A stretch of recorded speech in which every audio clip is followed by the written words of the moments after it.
what you mentioned, what makes Singapore bowling so great is that it's always about bowlers first as well, and the ability to, or rather, keep wanting to learn, right, and improve and learn from other countries, and learning about bowling as much as possible, such as to improve the skills of everybody in some way. And this is very good tips. I think this is a very good tip that coaches can consider as well. But what other tips do you have for coaches, working with bowlers who plan to get their bowlers into the national team? To plan to get the bowlers to the national team, it is a journey, and the journey starts from understanding your athlete, their what they are, and most important thing is be honest with them. If they start, they do not do, they may not have that. Be honest with them, be honest with the parents. You cannot be telling every parent that your kid has potential. We face a lot of situations like that. Certain coaches say this, then after that, the parents tell me, why is my kid not in the national program? This particular person say that my kid has potential for world championship. So, we have federations, we need to handle all these situations. And then we explain to them, potential is potential. It's like what Ronaldo said, potential without hard work is nothing, and it is what it is, coming from the best, or one of the best. I cannot say the best, coming from one of the best, So it's the same thing, what's my advice to the coaches that's out there, I went through 30 years with Singapore Bowling. I was the technical director of Singapore Bowling. Guess what? I enrolled myself again into the SSI Coach SG Level 1. Why do I do that? It's not because I'm going to coach schools and stuff. No, it's not for all this purpose. I wanted to see what was it like that our coaches were going through, if they are restarting again. And to me, I felt it was the best experience. It was a great experience. Why? I got to learn from even junior new coaches. So I didn't dare to tell people who I was or what I was doing. It was very tough. But people might say, why you don't tell? Because you you have to go so level. No, it's because I wanted to really learn, and I learned so much from the coaches that I didn't even know that esports have coaches, and they had. And I learned so much from them, and they were totally different kind of mindset, and that's where to me, the connection, the networking is no longer there. Our network is about who you only know the coaches who are coaching bowling, or right now your psychology, your people that are down there, but why don't we find out more about other sports and their coaches?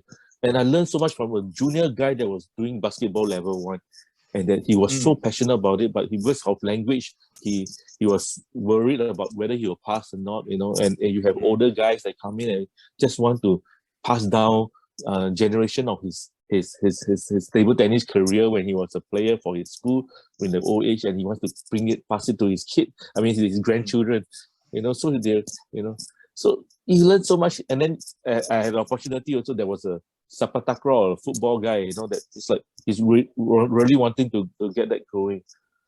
As a coach, this journey starts from here, and you never know, because when you're level 1 coach and this guy is a level 1 coach from football or somewhere or whatnot, as you grow up and maybe you make it to the national program, as a sales coach or assistant coach, and this guy also from down there, and then that network comes in, and then you might be able to help to network the federation with other federations to build different things, and you know what, you learn so much. I wish that there were much more, and we should go towards that direction, and I see right now, I'm not saying that right now all this integrated, just for the sport, coaching is bad, don't get me wrong, I think it's great, but I still feel that the networking is important, and right from the start, right from the start.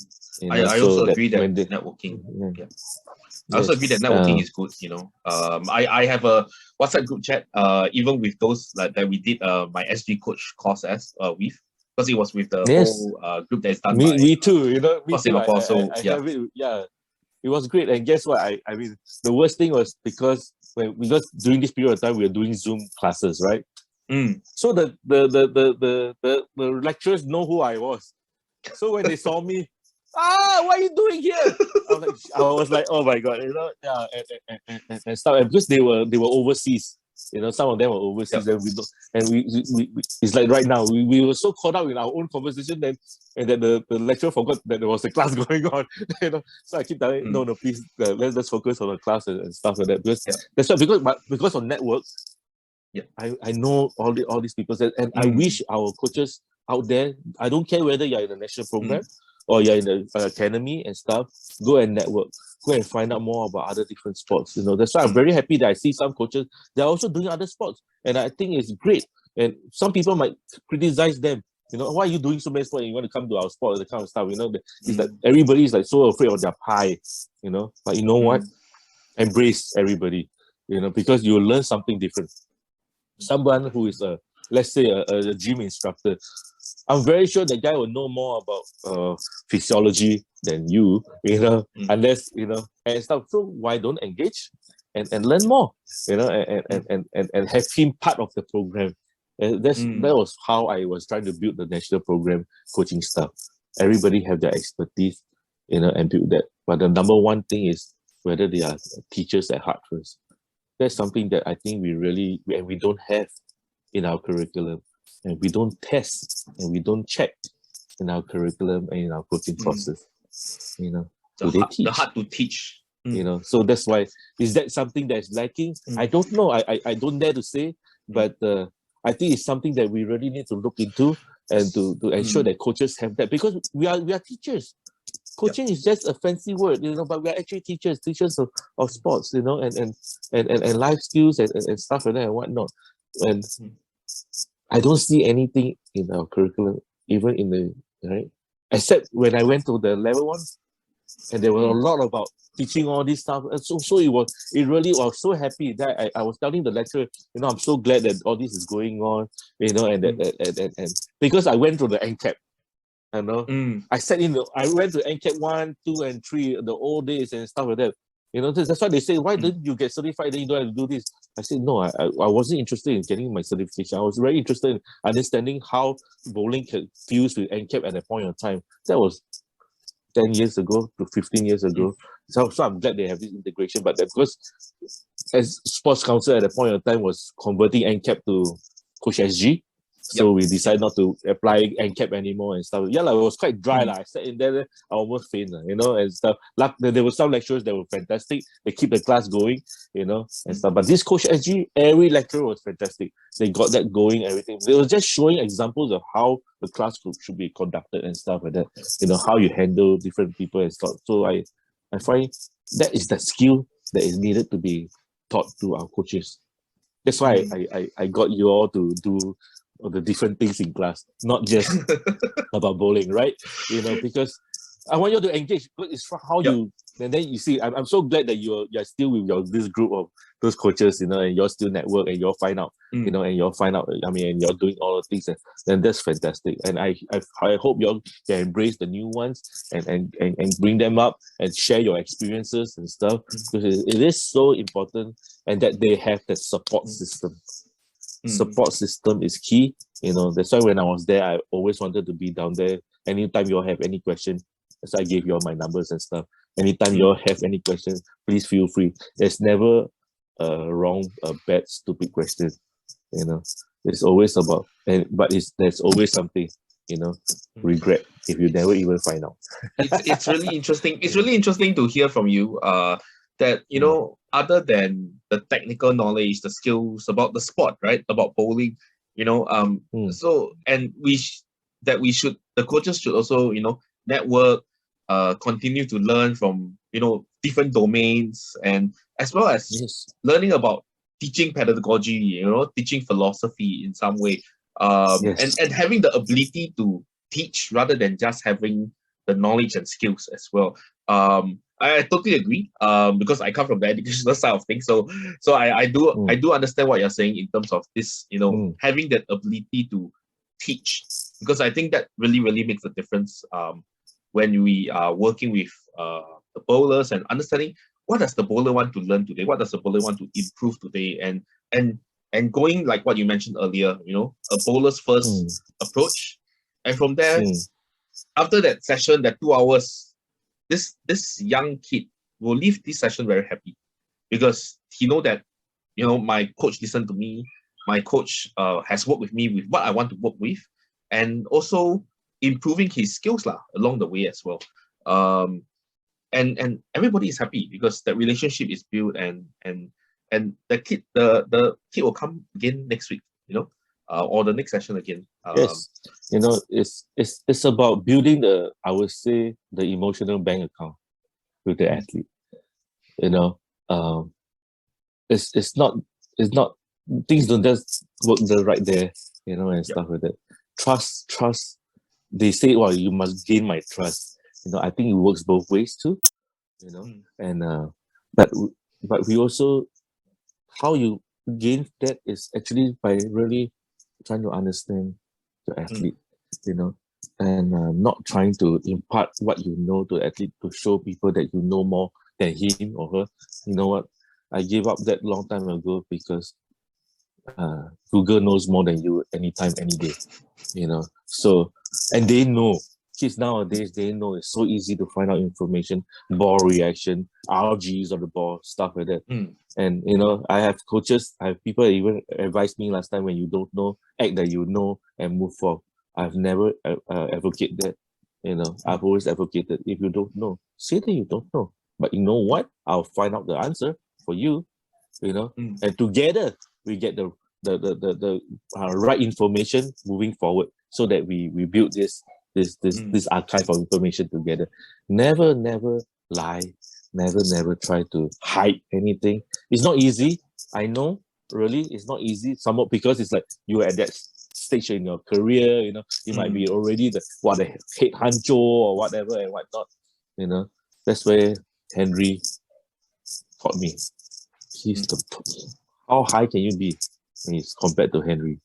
And he's willing to tell me that, you know what, Merv, I'm not good at this, but I'm learning, and stuff like that. And I always tell him, it's not that you're not good at this. I know you know. It's that you choose to let us grow with that. Because you know we are the future. These guys are the future. You let us grow. And that's why my stages in Singapore Bowling Federation grew from the one that was growing to the one that is allowing the new group to grow. Yeah, I'm guilty as charged. Many times I thought that I know a lot, especially when I was an assistant coach. Many times I've said things that it's like, to me right now, and I think about it, I'm like, oh my God, what have I done, and stuff like that. But it's through that experience that you humble yourself, and it's like, that you need to make the change. You need to be the bigger person, and move forward. It's okay. It's all right to say, hey, you know what, I boo-booed there. Let's move forward. Putting your ego aside for the moment and actually learning from the other person as well. I had a psychologist that I always use that to our athletes also and stuff like that. People say, leave your ego outside the door, right? I always say, you know what, take your ego and just eat it.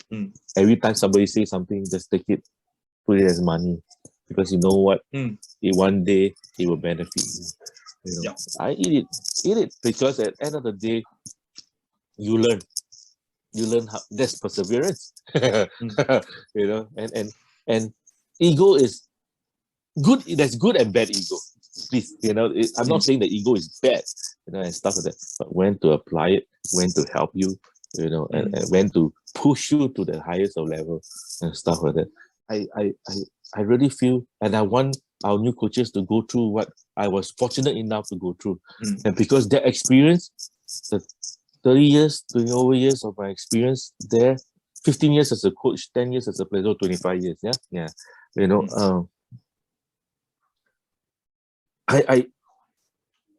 I would love to give it to anybody, the experience, because it's humbling, yet I would say energetic in a way, I would say a fulfillment in life, about I would say, what is that, enlightenment, yes, in terms of in terms of education, and educating oneself, and I hope every coach and even every player to move forth in that. You're as good as the last tournament And those who did not do well, and stuff like that, you know what? Learn from the experience, man. Because your time will come. If and nothing is nothing takes over hard work. Okay. Whatever it is, there's always hard work. And mental game is also hard work. Okay. Physical game is also hard work. Everything is hard work. But if you put your place, so move that, get that going, you'll be fine, man. That's my advice to the coaches, to the players out there. Yeah.